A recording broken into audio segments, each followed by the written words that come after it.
Sou o professor Saulo Gurgel, mestrando do Proficiências da UFRJ, e vou apresentar o trabalho que tem como título Educação Sexual no Ensino Médio, uma proposta de sequência didática sobre infecções sexualmente transmissíveis. Este trabalho foi desenvolvido com a orientação da professora Débora de Aguiar Lage, da UERJ. Segundo Dias e Fontana, a educação sexual desempenha um papel importante no desenvolvimento integral do estudante da educação básica, bem como na construção de uma sociedade mais consciente, inclusiva e saudável. Os mesmos autores apontam ainda que essa é uma temática que possui aspectos complexos e múltiplos, sendo eles psicológico, legal, biológico, religioso, histórico, ético, político e também cultural. Apesar da sua importância, segundo Furlani, a educação sexual sofre críticas por suas abordagens. Muitas das vezes essas abordagens são estritamente biológica, médica e ou higienista. Isso nos faz refletir sobre as aspirações da sociedade em relação à educação sexual nas escolas, bem como sobre o tipo de indivíduos que desejamos formar para serem cidadãos.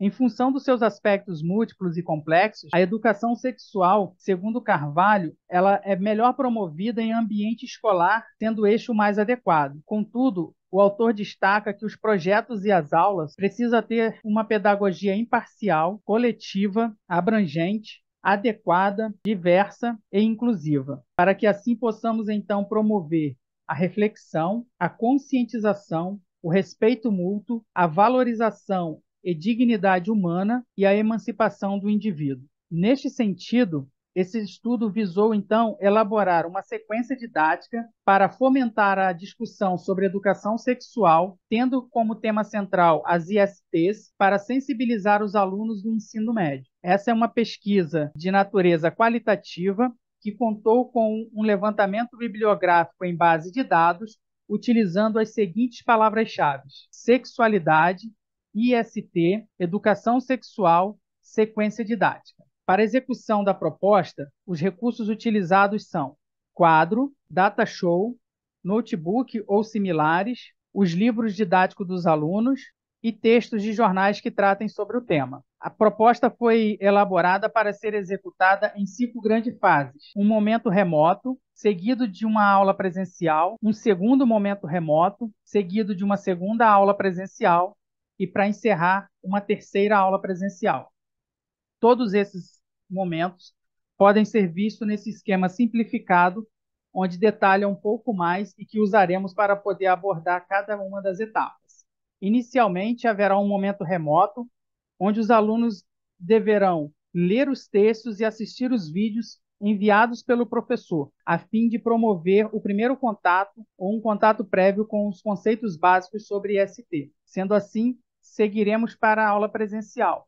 Na primeira aula presencial, os estudantes serão organizados em grupos, formados a partir da escolha prévia de alunos líderes. Será realizada uma tempestade de ideias visando a construção coletiva de um mapa mental, tendo a sigla IST como tema central, e em seguida será aplicado um questionário. Ao final do questionário, líderes serão trocados de grupo para que eles possam corrigir as questões do outro grupo e também fazer uma discussão. Ao término da aula, o professor deverá gerar uma discussão coletiva sobre as questões. E nesse instante, a gente segue, então, para o segundo momento remoto. No segundo momento remoto, os estudantes deverão ser orientados quanto à pesquisa, síntese e produção do conteúdo sobre o tema. Conteúdo esse que será utilizado na próxima aula. Então, a gente segue para a segunda aula presencial.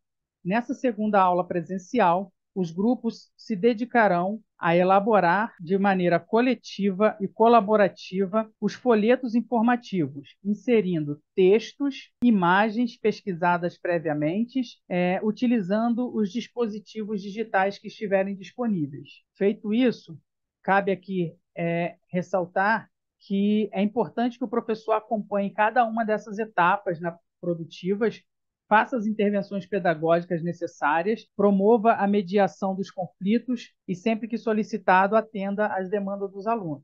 Então, a gente vai agora para a terceira aula presencial. Na terceira aula presencial, os alunos vão finalizar os folhetos esses que contêm informações. Finalizados os folhetos, eles são levados às outras turmas do colégio para fazer a entrega, distribuição nas outras turmas. Regressam, então, para a sala de aula, onde eles constroem um mapa mental e, antes da aula terminar, o professor orienta que eles distribuam o restante dos folhetos na comunidade local. E assim se encerra a sequência didática. Sobre a avaliação, sugere-se, então, que seja avaliada todas as etapas, considerando a execução, participação em sala, as respostas adequadas, cumprimento do prazo, produção dos folhetos e também do mapa mental. Espera-se que, com a sequência didática, haja maior compreensão das ISTs, indo além daqueles aspectos biológico, médico e higienista, que haja promoção de debate sobre a sexualidade, que haja autopercepção como parte das juventudes e o reconhecimento da importância da prevenção das ISTs como questão de saúde pública e direitos humanos. Para finalizar, cabe ressaltar aqui que essa não é uma sequência didática engessada, que ela pode e deve ser adaptada conforme a demanda e a necessidade. Também gostaria de parafrasear Paulo Freire e dizer: se a educação sexual sozinha não transforma os jovens, sem ela, tampouco as juventudes se emanciparão. Deixo o meu muito obrigado, tal qual o da professora Débora, e me coloco à disposição